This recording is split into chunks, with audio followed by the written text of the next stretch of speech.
नमस्कार दोस्तों। विजय गुप्ता मीडिया के सामने बैठकर सवालों के जवाब दे रहा था। मीडिया के एक कर्मचारी ने पूछा, विजय, आपको कैसा लग रहा है? आपकी पहली बुक रिलीज होने वाली है। तो फिर विजय बोलता है, ये मेरा बचपन से सपना था कि मैं एक अच्छा राइटर बनूं और वो एक अलग चीज़ करूं जो सबसे हटके मुझे बनाए।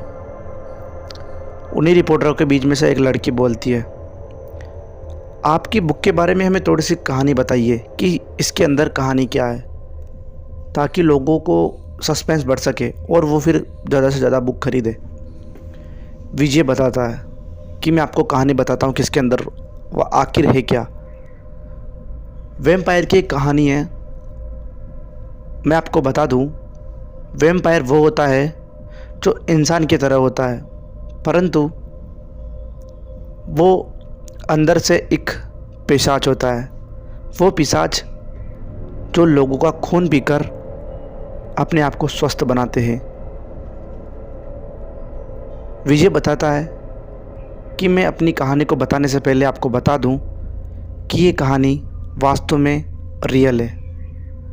तो फिर एक रिपोर्टर बोलता है, ज़रूर बताइए। तो वो कहानी बताता है कि 5 दोस्त, विशाल, कार्तिक, दिनेश, आरती और शिवानी, हम 5 दोस्त मनाली की ट्रिप पर घूमने गए थे। हम सभी दोस्तों ने मनाली की ट्रिप के लिए एक रूम किराए पर लिया था। आपको बता दूं, शिवानी और कार्तिक दोनों आमने सामने प्यार करते हैं और वो बहुत जल्द शादी करने वाले हैं। उन दोनों ने एक रूम लिया और उन चारों ने एक एक रूम, उन तीनों ने अलग अलग रूम लिया। उसके बाद जैसे सुबह हुई, सुबह होते ही उन्होंने मनाली घूमी अच्छे से और वापस अपने रूम के अंदर आ गए। होटल के अंदर खाना खाने गए थे वो, तो वहाँ का जो वेटर था उसके हाथ से गलती से कांच की प्लेट गिर गई थी और उसके हाथ पर चोट लग गई थी। उसके हाथ से खून बह रहा था। तभी इन 5 लड़कों में से एक लड़का अजीब तरह की हरकत करने लगा, जैसे कि कोई उसके अंदर जानवर हो। उसके बाद सब अपने रूम में चले गए, कार्तिक भी और शिवानी भी। शिवानी की नींद लग गई थी। शिवानी की एकदम से आंख खुली, एक ज़ोरदार की चीख सुनकर। जब शिवानी की आंख खुली तो कार्तिक कुर्सी पर बैठा हुआ था। शिवानी ने पूछा कि किसकी चीख थी और इतनी ज़ोर की। शिवानी को जवाब मिला कार्तिक की तरफ से कि मेरे को नहीं पता। आवाज़ तो मेरे को भी आई थी, परंतु मेरे को नहीं पता। शिवानी ये कहकर सो गई। उसके बाद जब सुबह हुई तो उस वेटर की मौत हो चुकी थी, जिसको कल रात चोट लगी थी।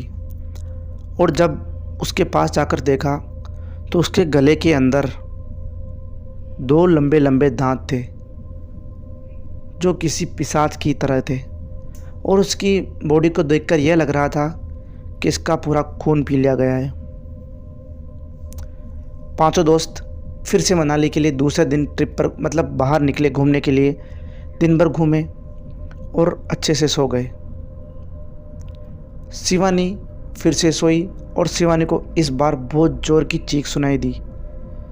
उसकी आंखें खुली तो कार्तिक रूम में नहीं था। कार्तिक ऊपर छत पर टहल रहा था। शिवानी उसके पास गई और उससे कहा कि फिर से चीखें सुनाई दी, कौन है ये?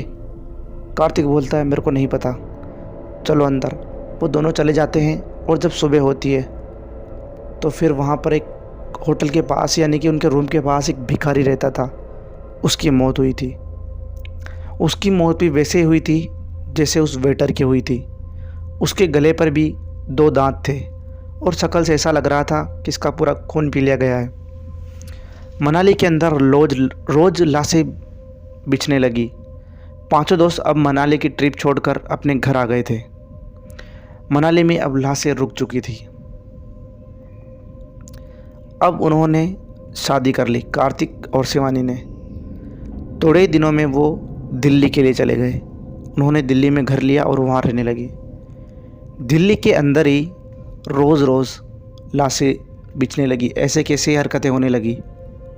सब परेशान थे कि हो क्या रहा है। अब शिवानी को पता चल चुका था कि कार्तिक ही वैम्पायर है, यानी कि वो पिशाच जो खून पीकर अपना स्वास्थ्य बनाता है और जीवित रहता है। एक दिन की बात है, रात के करीब 11 बज रहे थे। कार्तिक अपने यानी कि अपने मिशन को मंजर देने जा रहा था। शिवानी को पता चल चुका था कि आज भी किसी न किसी को मार कर आएगा।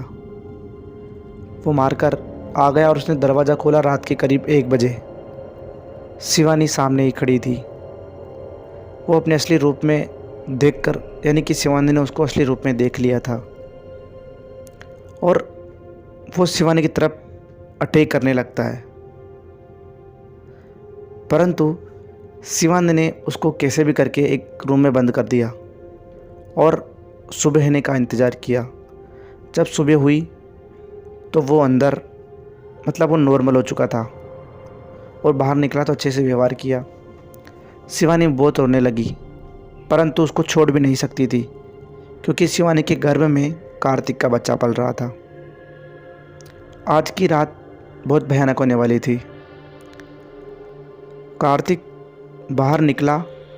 शिवानी को पता चल चुका था कि आज भी किसी न किसी की हत्या करके आएगा, क्योंकि दिल्ली के अंदर रोज़ रोज़ खून हो रहे थे और सभी के गले में वो 2 दांत दिखाई देते थे। आज कार्तिक खून कर उसी रूप में था जिस रूप में वो खून करता था और वो घर पर आया और शिवानी सामने खड़ी दिखाई दी। उसने शिवानी की तरफ अटैक करा ज़ोर से। शिवानी के हाथ में एक लोहे की राड थी। उसने उसे कार्तिक के सीने पर लगा दिया और घर पे एक ताबूत बना हुआ था, उसके अंदर रख दिया। उसके अंदर उसको उसके अंदर बंद कर दिया और शिवानी वहाँ से निकल गई हमेशा हमेशा के लिए। कुछ दिनों बाद शिवानी को बच्चा हुआ।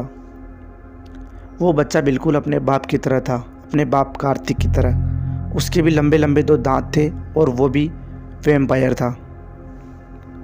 परंतु उसकी माँ ने उसकी परवरिश इतने अच्छे से करी थी कि उसने एक का भी खून नहीं किया और वो आज अच्छा जीवन जी रहा है। उसकी माँ ने उससे वादा करा था कि तू एक भी खून नहीं करेगा और ऐसी हरकतें बिल्कुल भी नहीं करेगा।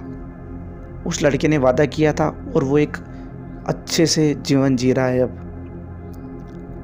तो फिर वो रिपोर्टर बोलती है कि आपकी कहानी वास्तव में अच्छी, आपकी कहानी वास्तव में रियल है, तो आपने तो वैम्पायर को ज़रूर देखा होगा। तो फिर विजय गुप्ता बोलता है, आपको एक ट्विस्ट देता हूँ। वो जो लड़का है ना, शिवानी का बेटा वैम्पायर, वो और कोई नहीं, मैं खुद हूँ। पूरी मीडिया इधर उधर हलने लगी। विजय गुप्ता ने कहा, आप चिंता मत कीजिए, मैंने किसी का भी खून नहीं किया। मैं अपने पिताजी की तरह बिल्कुल भी नहीं हूँ। मेरी माँ ने मेरे से वादा किया था कि तू ऐसी कुछ भी हरकतें नहीं करेगा। मैंने नहीं करी।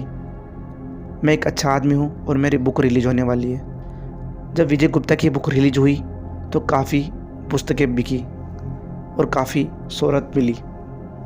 दोस्तों, कहानी अच्छी लगी हो तो वीडियो को लाइक कर देना, चैनल को सब्सक्राइब जरूर कर देना और यार दोस्तों कमेंट कर देना ताकि मोटिवेट हो जाऊँ।